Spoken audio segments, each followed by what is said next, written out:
আমার চার সন্তানই ইংলিশ মিডিয়ামে পড়ছে। আমার ছোট মেয়েকে কয়েকদিন আগে একটা নাম্বার পেয়েছে, আমাকে বললো সিগনেচার করতে হবে। আমি দেখলাম ও 6 পেয়েছে আউট অফ 10। আমি খুবই বিরক্ত হলাম, বললাম মা 6 আউট অফ 10 কেন? তখন সে আমাকে বললো বাবা এটা বাংলা, মানে বাংলাতে 6 আউট অফ 10 পাওয়া যায়, ইটস নট এ ক্রাইম। অন্য সাবজেক্টে খারাপ করলে এটা খারাপ, বাংলাতে খারাপ করলে সমস্যা নাই। সেই জন্য তোমাদের বাংলাতেই গল্প বলছি, বাংলাতেই কথা বলছি।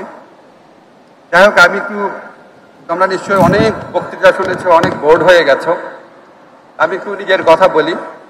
আমি যখন ছোট ছিলাম, তোমাদের অনেকের মতো এত মানে কমফোর্টেবল লাইফ ছিল না, অনেক কষ্ট করতে হতো, হেঁটে হেঁটে স্কুলে যেতাম এবং আমরা খুবই একটা ন্যারো একটা গলির মধ্যে থাকতাম যেখানে রিক্সাও ঢুকতো না।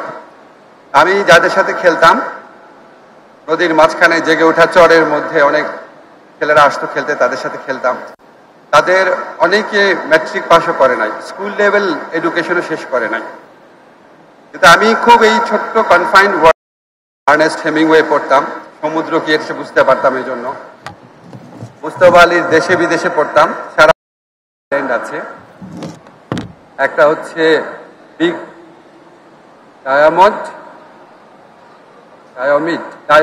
বিগ ডায়োমেড, আর হচ্ছে লিটল ডায়োমেড। এই দুটো আইল্যান্ডের মধ্যে পার্থক্য হচ্ছে, দূরত্ব হচ্ছে, ডিস্টেন্স হচ্ছে 3.8 কিলোমিটার।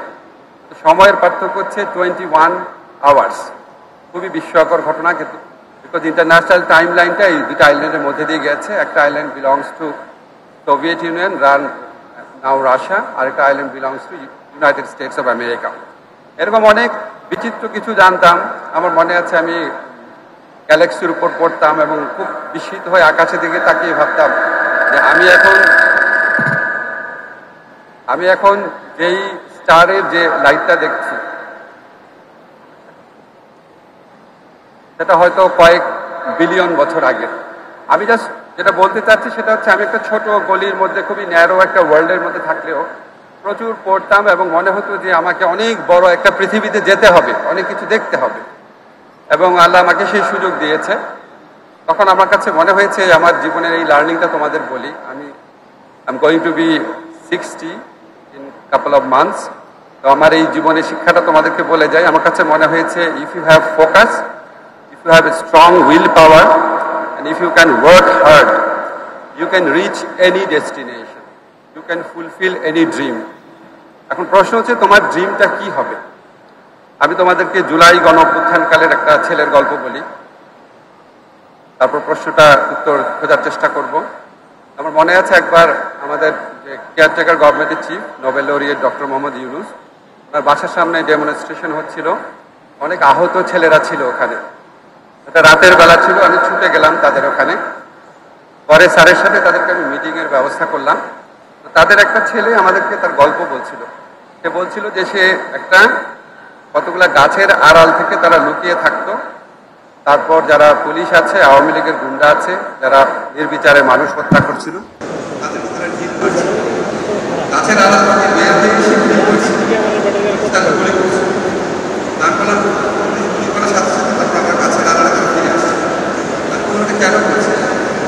বললো যেটা এই জন্য করছিলাম যেন পুলিশের গুলি যেন শেষ হয়ে যায়, আমাদের থেকে গুলি করতে করতে পুলিশের জন্য গুলি শেষ হয়ে যায়, কোথায় we can attack them back, আমরা যেন তারা পাল্টা আক্রমণ করতে পারি।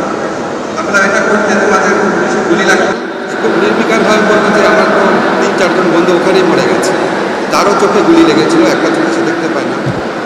আমার কাছে খুব বিস্ময়কর লেগেছিল, আমি বলছি এটা কেন করেছে? সে আমাকে বললো দেশের জন্য করেছে। আমার সাথে অনেকগুলো ছেলে মারা গিয়েছিল, আমি জাস্ট ভুলতে পারতাম না। আমার মনে হতো এই অত্যাচার নিপীড়ন এটা শেষ হওয়া দরকার। আমার কাছে মনে হয়েছে যে মানুষের স্বপ্ন কি, মানুষ কী জন্য বাঁচে। এই যে অন্যের জন্য এইভাবে চিন্তা করার ক্ষমতা, এই জন্য দেশের জন্য নিজের লাইফ স্যাক্রিফাইস করার মতো একটা অ্যাটিটিউড, এটা একটা মানুষকে অনেক বড় করে তোলে। এই ধরনের ঘটনা ইতিহাসে ঘটে দেখেই নতুন নতুন রাষ্ট্রের জন্ম নেয়, রাজতন্ত্রের পতন ঘটে, স্বৈরাচারের পতন ঘটে এবং অত্যাচারী শাসকের পতন ঘটে, সভ্যতার বিকাশ হয় এবং তোমাদের মতো ছেলেরা, তোমাদের মতো মেয়েরা নতুন নতুন স্বপ্ন দেখার সুযোগ পাও। মাহফুজ ভাইও বলেছে, এর আগে আরও অনেকে বলেছে, আমি একটা রিকোয়েস্ট করবো তোমাদের, সবসময় দেশের কথা ভাববা, যেখানেই যাও পড়াশোনা করে দেশে ফিরে আসো। আমাদের যে কেয়ারটেকার গভর্নমেন্টের চিফ আছেন ইউনুস স্যার, আমার মনে আছে ওনার বিরুদ্ধে অনেকগুলো মামলা ছিল।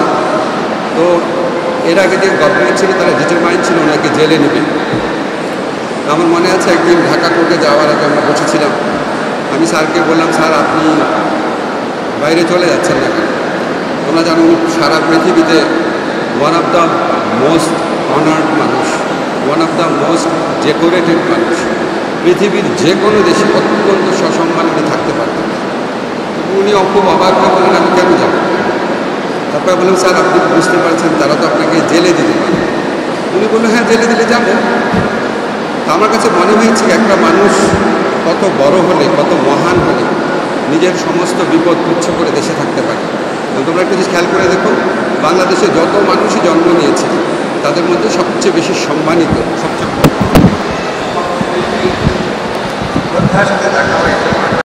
এই প্রশ্নটা সবসময় করো যে আমি কি শুধু নিজের জন্য বাঁচবো নাকি আরো অনেকের জন্য। আর অনেকের জন্য যদি বাঁচো তাহলে সেটা যেন দেশের মানুষের জন্য বাঁচো। I wish you all the best.